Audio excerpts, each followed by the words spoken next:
Let's come to know some points about William Shakespeare. सबसे पहले उनकी लाइफ के बारे में जानते हैं। He was born on 23 April 1564 at Stratford on Avon, ये वारविकशायर लंदन में है। He is called bard of Avon and the bard the national poet of England. उनका जन्म 23 अप्रैल 1564 को स्ट्रैटफोर्ड ऑन एवन में हुआ था, इसलिए उनको बार्ड ऑफ एवन कहा जाता है। द बार्ड के नाम से भी वो फेमस है और the national poet of England के नाम से भी वो फेमस है।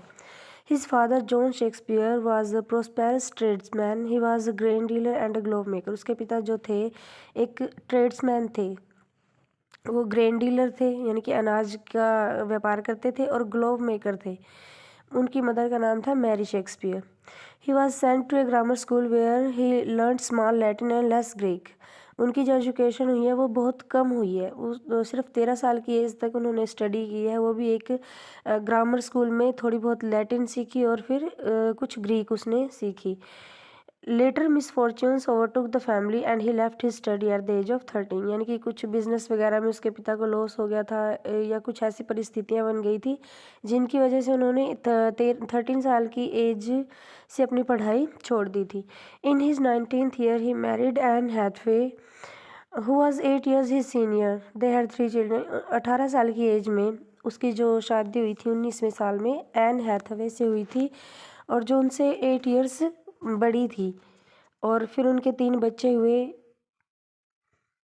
His marriage seems to have been an unhappy one. उनकी लाइफ जो थी वो इतनी सुखी नहीं थी, मैरिड लाइफ जो थी वो। There are several anecdotes why he left for London but we need not study them hair.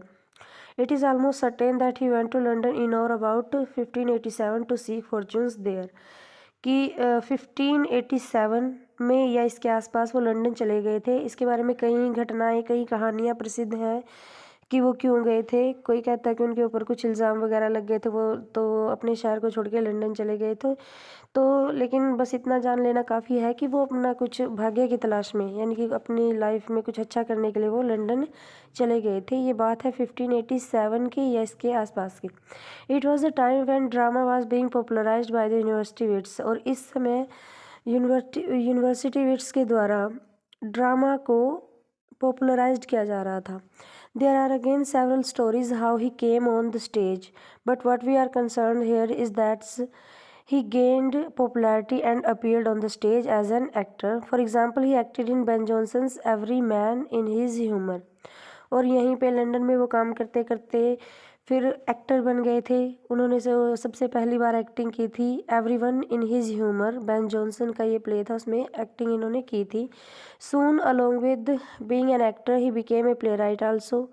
और इस तरह यहीं पे एक्टिंग का काम करते करते वो एक प्ले राइट भी बन गए, राइटर बन गए मतलब। Ben Jonson wrote about him.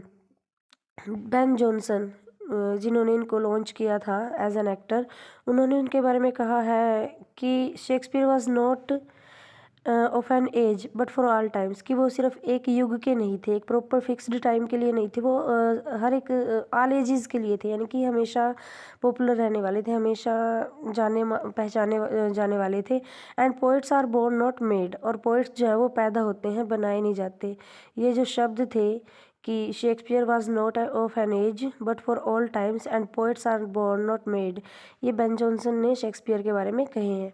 It is certain from the death bed words of Greene who called him an upstart that by 1952 Shakespeare had quite established himself as a playwright. और Greene ने उनके बारे में कहा है अपने death bed पे, यानी कि मरते मरते पूरी उम्र वो उनके एक विरोधी रहे हैं, एक प्रतिद्वंदी रहे हैं, और मरते हुए उन्होंने उसके बारे में कहा कि वो आने वाले कल के नवाब हैं, अपस्टार्ट हैं। 1592 में ये बात उन्होंने कही थी, और शेक्सपियर ने अपने आप को इस्टेब्लिश भी कर लिया था as a playwright. Soon he became a shareholder in prestigious theatre such as the Globe and the Black Friar. और फिर शेयर होल्डर बन गए थे। ये ग्लोब जो थिएटर था थेम्स रिवर के किनारे पर था, जो इन्होंने बनाया था। बाद में इसमें ये जल गया था, आग उग लग गई थी, तो फिर इसको फिर से रिपेयर करवाया गया। तो ये जो 2 थिएटर्स थे, ग्लोब और ब्लैक फ्रायर्स, इसमें वो शेयर होल्डर थे। He also purchased property in London and Stratford. It is clear that he had become sufficiently prosperous. इन बातों से पता चलता है कि वो आर्थिक रूप से prosperous हो गए थे. However, misfortunes were not late in visiting him. लेकिन जो misfortunes है वो भी उनके पीछे लगे हुए थे. His only son died in 1596. His father died in 1601. उसका जो इकलौता बेटा था 1596 में वो मर गया था. उसके पिता की मृत्यु हो गई थी 1601 में और उसकी मदर की 1608 में. Still financially he was sound. लेकिन फिर भी आर्थिक रूप से तो वो सही थे. Between 1610 and 1612 he retired to his home town. 1610 से 12 के बीच में वो अपने होम टाउन वापस आ गए स्ट्रैटफोर्ड में.